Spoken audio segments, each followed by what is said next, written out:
여호수아 1장 1절에서 9절까지가 되겠습니다. 여호와의 종 모세가 죽은 후에 여호와께서 모세의 수종자 눈의 아들 여호수아에게 말씀하여 이르시되 내 종 모세가 죽었으니 이제 너는 이 모든 백성과 더불어 일어나 이 요단을 건너 내가 그들 곧 이스라엘 자손에게 주는 그 땅으로 가라. 내가 모세에게 말한 바와 같이 너희 발바닥으로 밟는 곳을 모두 내가 너희에게 주었노니 곧 광야와 이 레바논에서부터 큰 강 유브라데 강까지 헷 족속의 온 땅과 또 해 지는 쪽 대해까지 너희의 영토가 되리라. 내 평생에 너를 능히 대적할 자가 없으리니 내가 모세와 함께 있었던 것 같이 너와 함께 있을 것임이니라. 내가 너를 떠나지 아니하며 버리지 아니하리니 강하고 담대하라. 너는 내가 그들 조상에게 맹세하여 그들에게 주리라 한 땅을 이 백성에게 차지하게 하리라. 오직 강하고 극히 담대하여 나의 종 모세가 너희에게 명령한 그 율법을 다 지켜 행하고 우로나 좌로나 치우치지 말라. 그리하면 어디로 가든지 형통하리니 이 율법책을 네 입에서 떠나지 말게 하며 주야로 그것을 묵상하여 그 안에 기록된 대로 다 지켜 행하라. 그리하면 네 길이 평탄하게 될 것이며 네가 형통하리라. 내가 네게 명령한 것이 아니냐. 강하고 담대하라. 두려워하지 말며 놀라지 말라. 내가 어디로 가든지 내 하나님 여호와가 너와 함께 하느니라 하시니라. 여호수아를 우리가 접하게 될 때에 이스라엘 백성들이 광야 40년의 대단의 막을 내리고 이제는 여호수아를 통해서 이제 아브라함과 이삭과 야곱에게 약속한 약속의 땅 가나안에 들어가기 직전에 하나님께서 이 여호수아에게 함께 하겠다고 하는, 그리고 강하고 담대하라고 하는 이와 같은 말씀을 해주고 있는 것을 봅니다. 여호수아의 생애를 보면 최초로 나오는 것이 출애굽기 17장 8절에서 16절까지 애굽에서 나와서 제일 먼저 이 아말렉과의 전쟁이 있는데 그 군대 장관으로 나가서 대성을 거두게 됩니다. 물론 모세가 산 높은 곳에 올라가서 아론과 훌이 양쪽에 모세의 팔을 들어 올리고 있었었죠. 모세의 팔이 들리면 이기고 내리면 지는데 전쟁이 몇 시간이 끝나는 게 아니니까 길게 되니까 모세가 혼자 이 팔을 들 수가 없었었죠. 그래서 아론과 훌이 양쪽에서 모세의 팔을 내려오지 않도록 들고 있습니다. 그렇게 되면 이제 이스라엘이 아말렉과 싸우는데 전성을 거두게 되는 것을 봅니다. 그 다음 민수기 13장 8절에 14장 6절 10절까지 보면은 12사람의 정탐꾼 중에 한 사람이 이 여호수아입니다. 그들이 정탐하고 돌아와서 10명은 우리는 가나안 땅을 정복할 수가 없다. 그곳에 있는 사람들은 너무 키가 크고 장대하고 힘이 세고 성은 견고하고 우리를 그들에게 비하니 우리들은 메뚜기에 지나지 않는다. 그래서 10사람의 정탐꾼의 말을 듣고 모든 백성들이 좌절하고 이 모세를 원망할 때에 여호수아와 갈렙 말이 유일하게 그들이 장대하고 큰 건 사실이지만은 그들은 우리들의 밥이다. 밥은 우리가 먹을 수 있잖아요. 겁낼 대상이 아니다. 하나님이 우리와 함께 하시면 정복할 수 있다. 꼭 같은 사물을, 꼭 같은 현장을, 꼭 같은 정탐을 하고 돌아왔는데 2대 10으로 확연히 다른 보고를 했습니다.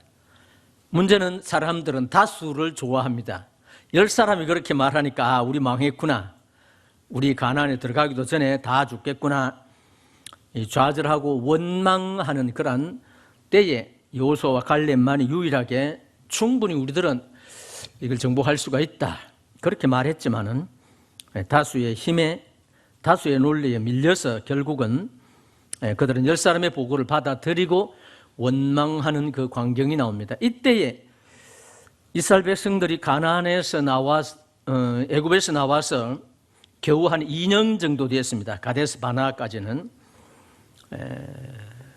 40일 동안 그들이 가나안을 정탐하고 돌아왔기 때문에 하나님께서는 그 하루를 1년으로 계산해서 40년 동안 이 광야에서 방황하게 되리라. 하나님의 원래의 계획은 모세를 통해서 이스라엘 백성들을 애굽에서 인도해서 2년 만에 가나안을 정복하도록 계획이 되어 있었습니다. 그러나 이것을 이제 이스라엘 백성들이 불신함으로 이때 당시에 모두 불신했었던 20세 이상 모든 사람은 죽고 20세 미만만 살아서 가나안에 들어가게 될 것이다 해서 결국은 40년 동안 불신했었던 야한 전쟁에 나가서 싸울 만한 사람은 60만 명이 되었는데 그들이 다 광야에서 죽임을 당합니다. 이러한 때에도 이제 여호수아는 여전히 하나님의 편에 있었던 것을 보게 되고, 그래서 민수기 27장 12절에서 23절 보면 모세가 후계자로 그를 임명하고 안수하는 것이 나옵니다. 모세가 시내산에 하나님의 율법을 받으러 갈 때도 유일하게 다른 사람은 산에 올라오지 못하게 했습니다마는 여호수아를 데리고 정상까지는 가지 않았습니다마는 데리고 올라갔던 분이 바로 그 여호수아입니다. 그런데 이제 우리가 방금 읽었던 여호수아 1장 1절에서 보면 모세가 죽고 난 이후에 하나님께서 이제 여호수아에게 모세가 정복해야 될 그 땅을 정복하는 자로 천거하고 있는 이러한 모습을 봅니다. 우리는 구약을 읽게 될 때 모두가 다 그렇지는 않지만은 때로 이제 교훈 받을 수 있는 상징적인 사건들이 많이 있는데, 많은 경우에 이 모세도 이제 예수 그리스도를 상징하고 있는 부분이 많이 있습니다.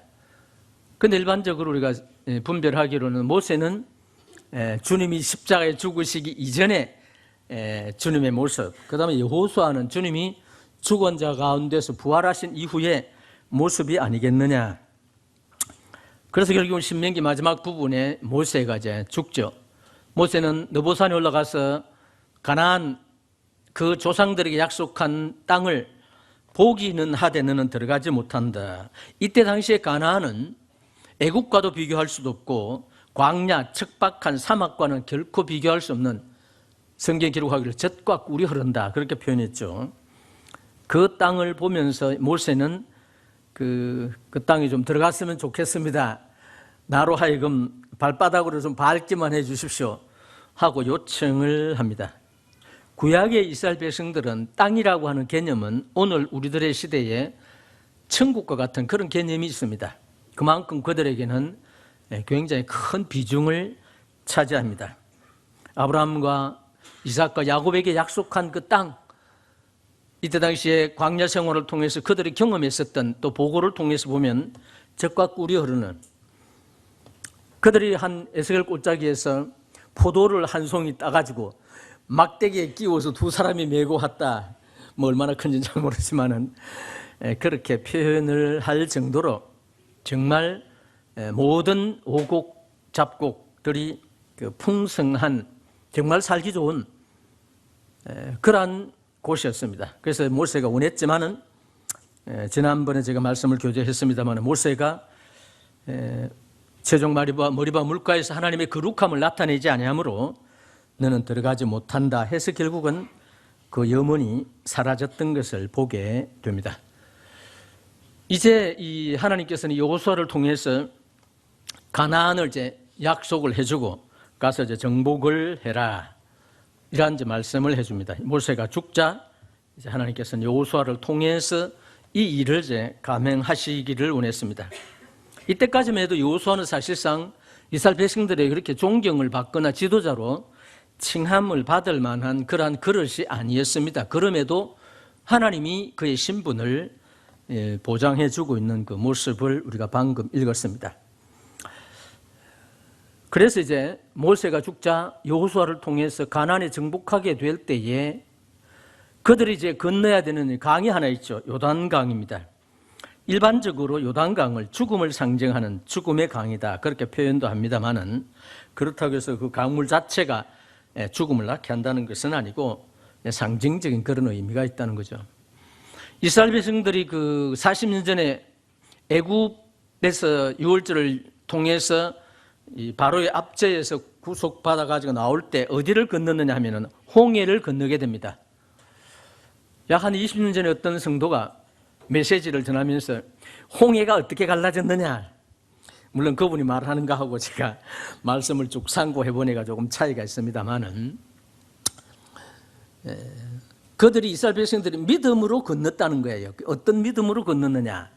모세가 지팡이를 가지고 홍해를 종을 향하니까 동풍이 불어와서 바람으로 인해서 이제 길이 열리죠.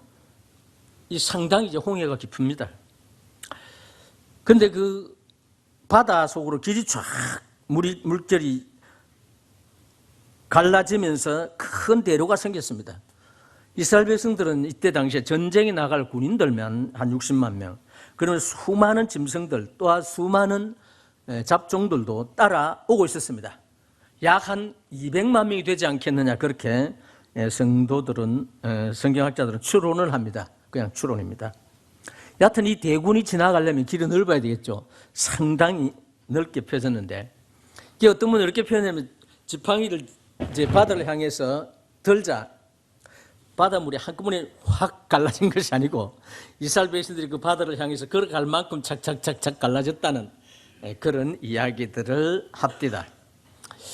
그때 당시 한 20년 전에 그 설교를 쭉 들으면서 성경은 그렇지 않는데 저분은 왜 저렇게 해석을 할까 하면서, 그러나 그분이 지금 그 주안점이 뭐였느냐 하면 믿음으로 이스라엘 백성이 홍해를 건넜다 하는 것에 물론 초점을 맞춥니다. 이건 중요하지 않고, 그런데 이스라엘 백성들이 건널 수 있는 그 홍해 바다 물이 양쪽에 벽이 되어 있습니다. 이 십계라는 영화에 보면 아주 실감나게 나죠. 쫙 갈라져 가지고 벽이 됩니다. 근데 하나님께서 그 벽을 통과하게 될 때에, 그 물로 쌓여있던 벽을 통과하게 될 때에 하나님은 어떤 경고를 사실상 주었느냐 하면, 이 물은 언제든지 합쳐질 수 있다, 그렇죠? 언제든지 너희를 덮을 수 있다고 하는 것을 보여주고 있었습니다. 그래서 그들은 여하튼 갈라진 그 바다를 이제 건너왔습니다. 고린도전서 10장에서는 그 홍해를 건너는 것을 세례를 받았다, 이제 그렇게 표현들을 하고 있죠. 여하튼 그들이 건넜습니다. 이제 그들 앞에 놓여 있는 이제 요단강을 건너야 되는데, 여호수아 3장에 가보면 나오죠. 이때 하나님께서 이 여호수아를 통해서 여호수아야, 제사장이 이 법궤를 메고 요단강을 건너야 된다. 이때 당시에 몸에 거두는 시기이기 때문에 물이 요단강물을 넘쳤다고 하는 표현을 하고 있어요. 찰랑찰랑. 제가 이제 강가에 살았기 때문에 홍수가 지면 이제 물이 얼마나 세게 그리고 넘치는지를, 평소 우리 고향 앞에 있는 그 낙동강 줄기 감천강인데 김천에 내려오는데 평소는 괜찮다가 홍수가 지면 상당히 물살이 빠릅니다. 그리고 건널 수가 없습니다. 헤엄을 잘 치는 사람도. 요단 강물도 현재의 그 표현을 빌리면 몸에 거두는 시기에 물이 요단 강에 넘쳤더라, 그 깊이를 알 수가 없는 거라요. 그러나 제사장들이 여호수아의 명령에 의해서 법궤를 메고 발을 맞추면서 요단 강가에서 발을 디딥니다. 깊이가 얼마인지도 모르는 강에 첨벙첨벙 들어가기 시작합니다. 그러자 그 요단 강물이 아주 멀리 아담읍 변방에 쌓이고 사해로 내려가던 그 물은 빠른 속도로 내려감으로 인해서 이스라엘 백성들은 마른 땅으로 건넜다는 그런 표현이 나옵니다. 홍해를 건널 때는 그 홍해물이 좌우에 벽이 됐지만 요단강을 건널 때는 제사장들이 그 법궤를 메고 쭉쭉쭉 걸어갈 때마다 물이 착착착 흘러내리고 저 위에 아담의 변방에 쌓입니다. 성경에 아담이라고 하는 지명 이름은 원래의 인명이잖아요. 유일하게 그 한 곳만 나옵니다. 아담의 변방에 쌓이고 사해로 내려가는 물은 급속하게 내려가므로 아주 마른 땅을 이스라엘 백성들이 이제 건너가게 됩니다. 이와 같은 기적이 일어난 것은 여호수아와 그 제사장들이 하나님의 명령에 의해서 요단강에 발을 잠글 때 이와 같은 놀라운 역사가 일어났다고 하는 사실을 이제 보게 됩니다. 믿음이라는 것이 과연 무엇일까 생각을 해봤어요. 히브리서 11장에 보면은 하나님께서 아브라함을 부르셨을 때에 그가 나아갈 바를 알지 못하고 갈대우로 있을 때, 그렇죠? 가나안으로 들어가라. 나아갈 바를 알지 못하고 나아간 거예요. 믿음이라는 것은 무언가 앞에 훤하게 다 보여주면서 그 길을 걸어가라는 것이 아닙니다. 우리가 지금 구원받고 난 이후로 신앙생활을 현재 해왔고 또 올해도 해갈 것입니다. 새해이기 때문이 아니라 이 2020년도에는 우리 모든 성도들이 여호수아와 같이 믿음의 길을 좀 걸어가야 되겠구나. 믿음으로 좀 생활을 해야 되겠구나. 믿음이란 우리 눈에 보이는 어떠한 실체를 믿으라고 하는 것이 아닙니다. 믿음은 바라는 것들 실상이지만은 보이진 않는다는 거죠. 아브라함을 부르셨을 때 그가 가나안으로 들어가라 했었을 때에 나아갈 바를 알지 못하고 나아갔어요. 그 어떤 것도 가시적인 것이 보이진 않았지만은 아브라함은 하나님의 말씀을 믿고 나아갔던 것입니다. 저는 구원받은 지가 이제 한 60년 정도 됩니다. 그동안 주님께서 이 제 삶을 쭉 인도해 주신 것을 생각하게 될 때에 과연 오늘의 현재 내가 믿음 안에서 생활하고 있는 것이 나 자신의 믿음이 좋기 때문이냐? 그것은 아닙니다. 하나님이 함께 계셨기 때문이고 우리 모든 성도들로 하여금 믿음의 걸음을 걸어갈 수 있도록 우리에게 계속해서 격려해 주셨기 때문이 아니겠느냐. 여호수아, 그는 40년 동안 모세와 함께 이스라엘 백성들이 죽어가는 원망하고 불평하는 그 모습을 지켜보았습니다. 이스라엘 백성들은 상당히 목이 고든 백성입니다. 조금만 환경이 좋아지면 하나님을 찬양하지만은 거의 광야 40년 동안은 불평과 불만과 원망으로 가득 차 있는 것이었습니다. 여호수아는 항상 이 모세 곁에 있으면서 그 광경을 목도했습니다. 이 백성들은 그 어떤 방법으로도 마음이 치유되지 않는구나 하는 것을 아마 목격을 했을 것입니다. 이 두려움 가운데 있었던 이 여호수아에게 하나님께서는 두려워하지 마라 그런 말했죠. 그래서 이제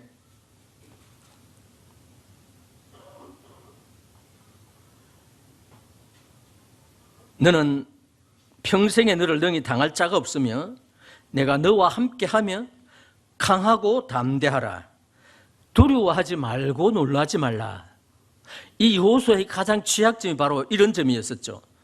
약해 있었고 또 담대함이 없을 수도 있고 두려워했을 수도 있고 정말 놀랄 수밖에 없는 그가 믿고 따랐던 최고의 영적 지도자 모세가 갑자기 죽고 난 이후로 이 백성을 어떻게 인도할 수 있을까 하는 그러한 두려움 가운데 있는 그에게 하나님은 보장을 해주고 있습니다.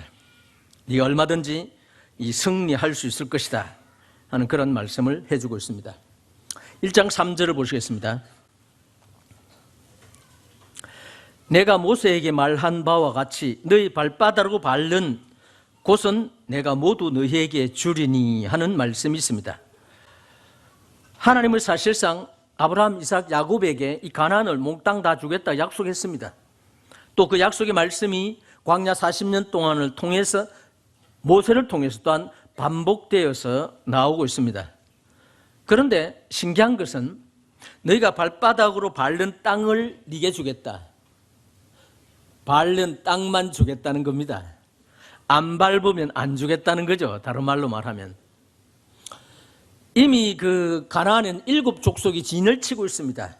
이것이 1, 2년 산 것도 아니고 어쩌면 아브라함, 이삭, 야곱 시대에 야곱이 흉년을 만나서 요셉의 도움을 받아서 애굽으로 살러 갈 때에 로부터 시작해서 이 시점까지는 약 한 430년이라고 하는 긴 세월이 지났습니다. 물론 아브라함, 이삭, 야곱이 있을 때도 그 가나안 땅에는 여러 부족들이 살고 있었습니다. 이들이 떠나고 난 이후로는 이제 그들이 전체 땅을 차지하고 있었습니다. 그러면 그들은 당연히 그것이 자기의 땅이다. 이스라엘 백성들이 2000년 동안 나라 없이 있다가 1954년입니까? 45년입니까? 48년? 그렇게 알아야 돼요. 48년 5월 4일이죠. 유엔에 의해서 독립이 선포됐습니다. 그때 당시 독립이 선포되었을 때 이스라엘이 자기들이 차지할 수 있는 땅은 예루살렘도 다 차지하지 못했습니다. 아주 적은 땅이었어요. 왜냐? 그곳에 이미 팔레스타인들이 점령을 하고 있었기 때문에 그것도 1년이 아니고 그렇죠. 한 2000년 동안 차지하고 있었으니 갑자기 이스라엘이 유엔에 의해서 독립이 선포되니까 이거 우리 땅이니까 내어달라고 할 때 그들이 순수하게 내어주지를 않습니다. 그래서 1차, 2차, 우리가 알고 있는 대로 3차, 4차 중동 전쟁이 벌어지면서 결국은 이스라엘이 독립할 때 가졌던 그 땅의 몇 배를 차지하게 되었습니다. 지금도 중동에 화약고라고 할 만큼 그런 이제 전운이 사라지지 않고 있는데 이 모든 것들은 이스라엘과 이 아랍인들과의 싸움, 이스라엘과 레바논과 이스라엘과 이 팔레스타인의 싸움은 땅과의 전쟁입니다. 성경에 보면 여호수아서도 나오고 있습니다만은 이스라엘에게 준 땅이 엄청납니다. 요단강을 기점으로 해서 동서로. 그러나 이제 2000년 동안 무주공산이 되니까 차지하고 있는 사람들이 자기 땅이라. 여호수아의 때도 마찬가지입니다. 분명히 아브라함과 이삭과 야곱의 약속한 땅이지만은 7 족속이 진을 치고 있고 왕도를 건설하고 있기 때문에 그 땅을 밟아야 되는데, 자, 밟으려면 무엇을 해야 됩니까? 전쟁이 선포됩니다. 우리나라가 이제 지금은 이제 여권이 있고 이제 비자를 이제 발급을 받아야 어떤 나라에 가는데 요즘은 이제 비자 없이 가는 나라도 많이 있습니다만은 얼마 전까지만 해도 지금도 그렇죠. 미국 가려면 비자가 필요하죠. 비자라는 것은 미국에서 당신은 들어와도 좋소 하는 생각이 있거든요. 여권은 우리나라에서 발급해 줄 때 어느 나라든지 당신은 갈 수 있다. 그래서 무비자로 갈 수 있는 나라들이 있잖아요. 그런데 이제 승낙을 안 받아도 여권만 있으면 갈 수 있습니다. 개인이 그러하다는 거죠. 이때 당시에 이 여호수아와 그 백성들이 가나안 땅에 발로 밟기 위해서는 전쟁이 선포돼야 됩니다. 그것도 개인이 아니고 이제 한 민족이 지금 들어가고 있잖아요. 민수기 초창기에 60만 명이 나오고 또 마지막에 인구 수를 세야 되죠. 역시 60만 명. 별로 차이가 안 나더라고요. 광야에서 60만 명이 죽고 나서 또 60만 명이 됐어요. 한 국가를 형성하고 있는 그들이 한 나라 한 나라를 자기 땅으로 만들기 위해서는 끊임없는 이제 전쟁이 필요합니다. 한꺼번에 죽은 게 아니에요. 밟아야만 주겠다. 그래서 결국은 하나님께서는 여호수아를 통해서 그 땅을 이제 정복하기 시작했죠. 제일 첫 번째가 이제 여리고, 우리가 알고 있죠. 이때 당시의 전술로서는 여리고성은 무너뜨릴 수 있는 게 아닙니다. 난공불락입니다. 두터운 성벽에다 높은 돌로 쌓아서 이때 당시의 전술로서는 결코 공략을 할 수가 없습니다. 인구가 얼마나 되든지 그건 중요하지 않죠. 그래서 특이한 방법으로 여리고성이 무너지게 함으로 이스라엘 백성이 정복을 하게 됩니다. 그래서 결국 그들이 이제 여호수아가 죽기 전까지 거의 다 차지했는데 아직까지 차지하지 못한 땅들이 있죠. 그 뭐 전쟁을 안 해도 차지할 수 있기 때문에 제비를 다 그려 가지고 와서 제비를 뽑아서 이제 나눠줍니다. 여하튼 여호수아 그 생전에 땅을 12지파에게 모두 주는 그런 일들을 하고 있는 것을 보게 됩니다. 그래서 이스라엘 백성들은 이제 비록 아브라함과 이삭과 야곱에게 약속한 땅이지만은 전쟁을 통해서 정복하지 않으면 그 땅이 자기 유업이 될 수 없는 것을 우리들은 여호수아를 통해서 이제 교훈을 받을 수 있습니다.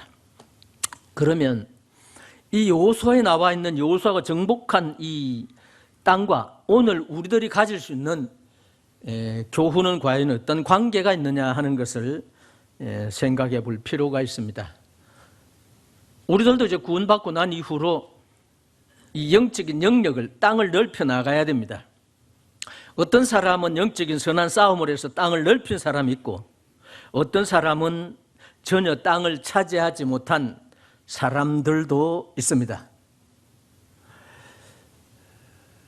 그러면 과연 땅을 많이 차지한 사람과 적게 차지한 사람의 차이가 뭐냐? 영적인 영역을 많이 넓힌 사람은 언제든지 승리할 수가 있습니다. 우리가 구원받고 난 이후로 믿음의 생활을 계속해서 영위하기 위해서는 영적인 영역이 넓어야 됩니다. 우리 땅이 넓어져야 돼요. 땅이 적으면 우리들은 침공을 당하게 돼가 있고 우리의 영역을 빼앗김으로 인해서 정상적인 신앙생활을 영위할 수 없도록 돼가 있는 것을 봅니다. 그래서 믿음의 생활이란 계속해서 영혼의 우리 영적인 땅을 정복하고 넓혀 가야 되는 것입니다. 그러기 위해서는 믿음의 삶을 살아야 되는 겁니다. 믿음으로 정복해 나가야 되는 거라요. 우리는 그냥 가만히 있어도 그냥 우리들의 영역이 넓혀간다고 생각하는데 그렇지는 않습니다.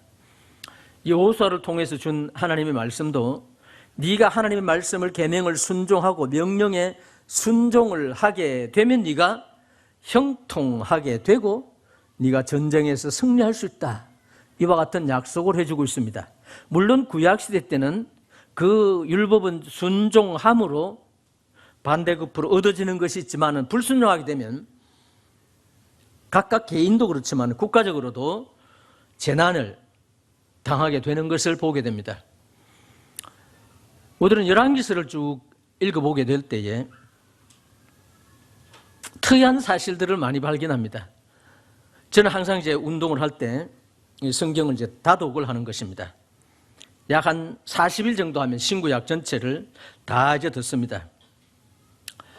사무엘상하, 열왕기상하, 역대상하를 읽게 될 때마다 왜 그 이스라엘 백성이, 아니 그 왕들이, 특별히 사무엘하로부터 시작해서 다윗의 통치가 끝나고 나서 솔로몬의 통치 시대가 올 때에 솔로몬이 성전을 지은 사람입니다. 그리고 솔로몬은 평화의 왕으로 일컬어지고 있습니다. 그리고 솔로몬은 백성을 잘 다스리기 위해서 하나님 앞에 기도했습니다. 그것이 뭡니까? 지혜를 주십시오. 잘 통치할 수 있도록. 그런데 가장 화려하고 가장 지혜로운 걸 솔로몬이 왕들 중에 대표적으로 가장 이방 신들을 많이 섬겼어요. 왜? 이방 여인들을 자기 아내로 너무 많이 삼았기 때문입니다. 성경은 기록하기를 이 솔로몬의 처와 첩이 몇 명이라고요? 1000명 정도 됩니다. 그러니까 그 많은 처와 첩들이 모세의 율법에는 사실상 이방인과 결혼하지 말라고 했습니다. 특별히 왕들에게. 그럼 이 솔로몬은 처음부터 이방 여인을 맞이함으로 인해서 온갖 그때 당시에 우상의 신당들을 예루살렘의 성에, 심지어 나중에는 이 성전 안에도 이방 신전을 세우고 있는 이러한 우상을 세우고 있는 이러한 모습들을 보게 됩니다. 그는 하나님 앞에 기도한 것을 그대로 얻은 사람입니다. 그리고 아버지 다윗이 어떻게 전쟁에서 승승장구했는지를 잘 보아왔습니다. 다윗은 그 전쟁을 통해서 이스라엘 백성들로 하여금 태평성대를 누리게 했습니다. 정말 안연히 살 수 있도록 했어요. 그러나 솔로몬 시대에 이것이 이제 무너지는 것을 봅니다. 얼마나 쉽게 사람은 자기의 믿음을 저버리는가 하는 것을 보게 됩니다. 그리고 열왕기상, 그리고 역대기를 보게 되면 철저하게 그 왕들이, 물론 르호보암을 통해서 북국 이스라엘 그 왕들은 단 한 왕도 선한 왕이 없습니다만은 다윗과 솔로몬 이어지는 르호보암의 그 자손들, 이 솔로몬의 자손에 의해서 세워졌던 이 유다 왕들은 최소한 절반 정도는 하나님의 말씀을 순종하고 절반 정도는 그 왕들이 악한 왕들이 되어 있는 모습을 봅니다.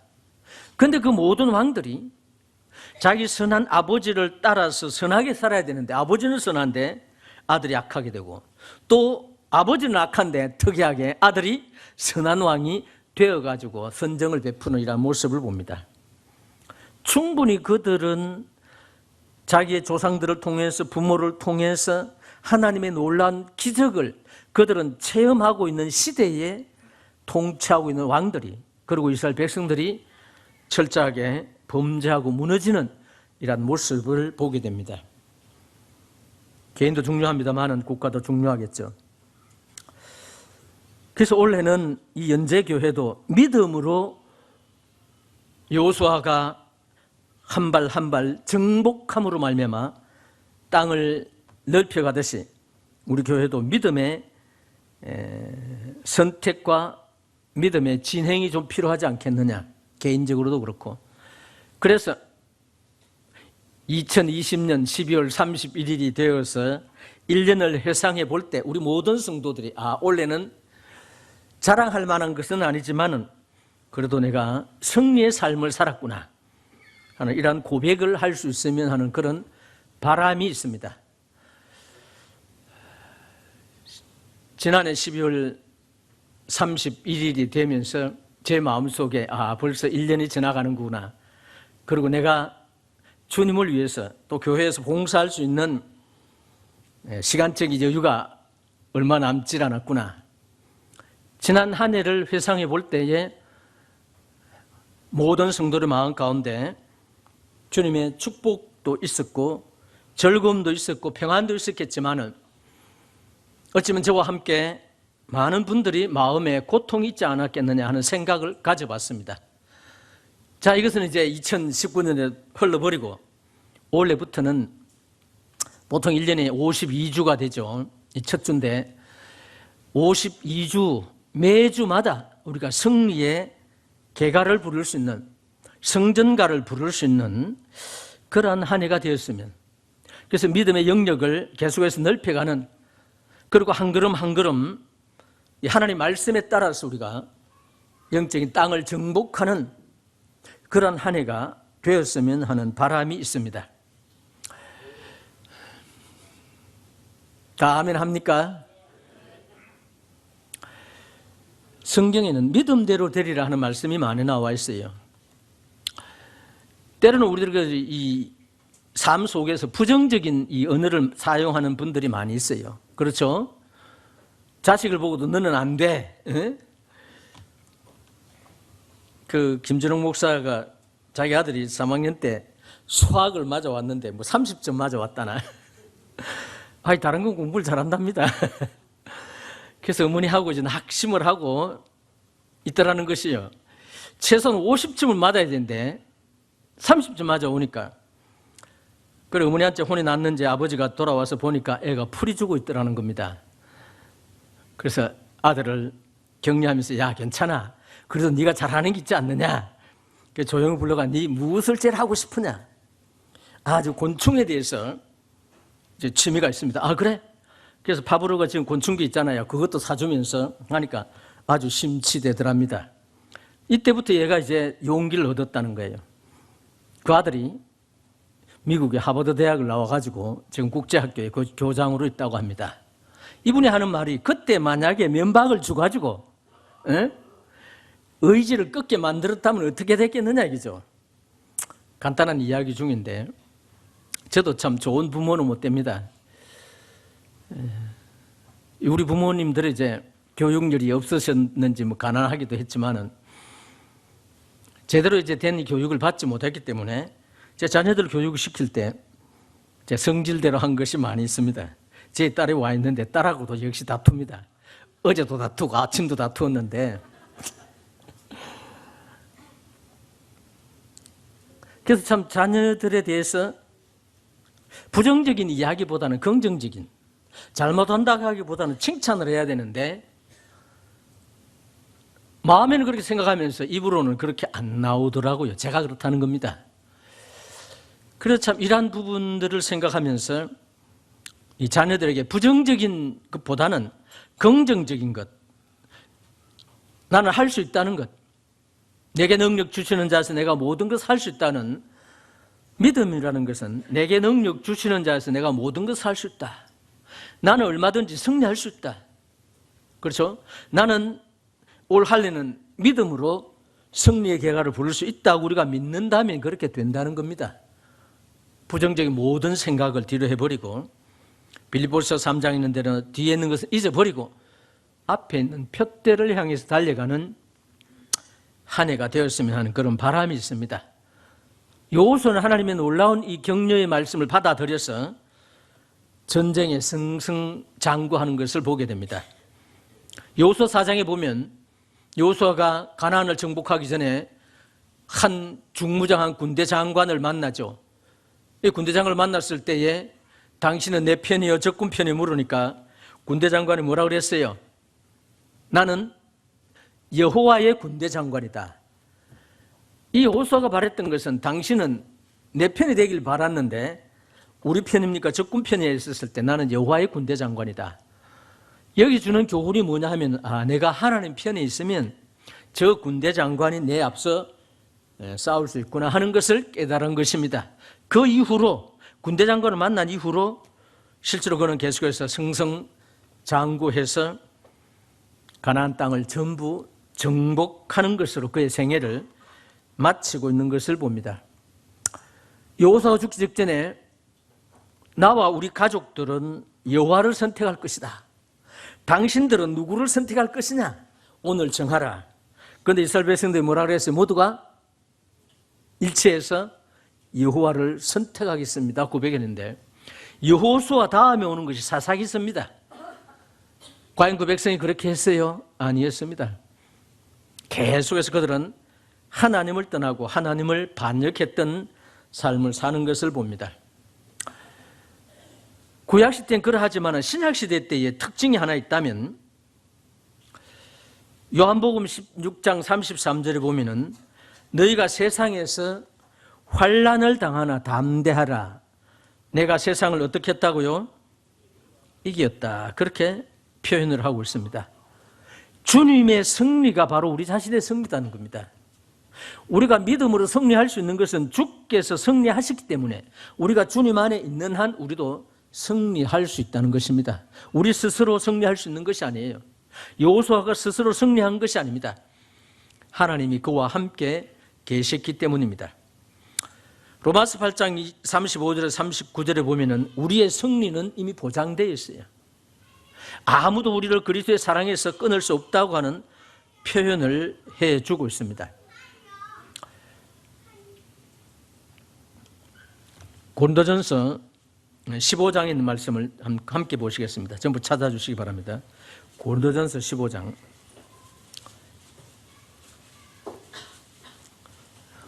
나만 더운지 모르겠네. 다른 사람은 안 더워요?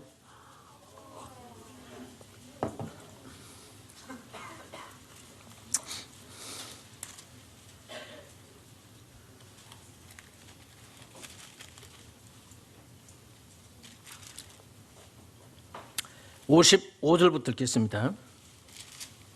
고린도전서 15장 55절. 사망아 너의 승리가 어디 있느냐? 사망아 너에서 오는 것이 어디 있느냐? 사망에서 오는 것은 죄요 죄의 권능은 율법이니라. 우리 주 예수 그리스도로 말미암아 우리에게 승리를 주시는 하나님께 감사하노니 그러므로 내 사랑하는 형제들아 견실하며 흔들리지 말고 항상 주의 일에 더욱 힘쓰는 자들이 되라. 이는 너희 수고가 주 안에서 헛되지 않는 줄 압니라. 우리 주 예수 그리스도로 말미암아 우리에게 승리를 주시는 하나님께 감사한다. 우리에게는 이미 승리가 약속되어 있다는 것입니다. 이것이 주님의 말씀이라요. 히브리서에서 우리는 뒤로 물러가 침륜에 빠질 자가 아니요 영혼을 구원함에 이르는 믿음을 가진 자다. 히브리 10장 이렇게 말씀하고 있죠. 승리가 보장되어 있어요. 우리들은 올 한 해 믿음으로 충분히 승리할 수가 있습니다. 이 승리를 위해서 우리가 계속해서 걸어갈 수 있게 되기를 바랍니다. 우리의 믿음의 영역을 넓히지 아니하면 우리들은 정복을 당하게 되어 있습니다. 우리가 믿음에 실패하는 이유도 우리의 믿음의 영역이 너무 좁기 때문입니다. 영역을 넓혀가면서 언제든지 그곳에서 주님과 더불어 동행하면서 주님의 승리가 우리의 승리라고 하는 실제적인 말씀을 우리가 받아들였으면 합니다. 처음 온 외손자 놈이 혼자 떠드네요. 할아버지가 떠드니까 나도 한번 떠들어 보겠다고. 저놈이 화상통역을 하면요, 할아버지 대머리 노래가 있더라고요. 그 노래를 꼭 불러주면서 대머리에 기름을 발라가지고 뭐 파리가 앉아가지고 떨어져가지고 사망했다고 하는. 아, 여기 와서도 부르더라고요.